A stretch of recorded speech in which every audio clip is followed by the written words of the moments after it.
લોકસભાની ચૂંટણીને હવે ગણતરીના દિવસો જ બાકી છે અને રાજકીય પક્ષોએ ચૂંટણીની તડામાર તૈયારીઓ શરૂ કરી દીધી છે। ત્યારે પરેશ ધાનાણીએ કવિતા ટ્રેન્ડ શરૂ કર્યો છે અને હવે તે એક્સ પર કવિતાઓ લખી ભાજપ પર પ્રહારો કરી રહ્યા છે।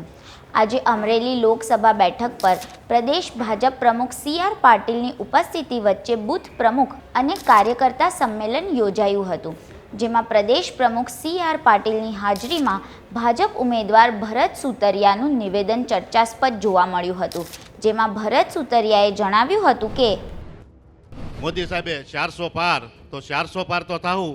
આપણા અધ્યક્ષ શ્રીએ CR પાટીલ સાહેબે કીધું છે 500 પાર, તો સાહેબ અહીંયા તમને ખાતરી આપી છે કે આ વખતે અમરેલી 500 પાર હશે, એમાં કોઈ શંકા નથી, કેમ કે અમે ગામડાની અંદર જ આવી છીએ, ઉત્સાહ અને સૌનો પ્રેમ મળે છે, એટલે તમને પાકી ખાતરી આપી છે કે 500 પાર અહીંયા થશે।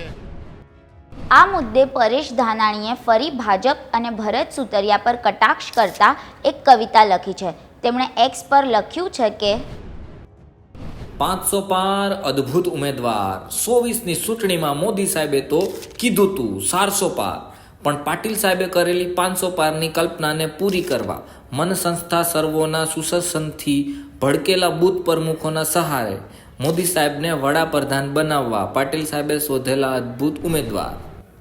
ક્ષત્રિય અને રૂપાલાનો જે વિવાદ ચાલી રહ્યો છે એને જોતા જો રૂપાલાની ટિકિટ રદ નહીં થાય તો પરેશ ધાનાણી કોંગ્રેસ તરફથી રાજકોટથી ચૂંટણી લડશે એવી ચર્ચાઓ ચાલી રહી છે।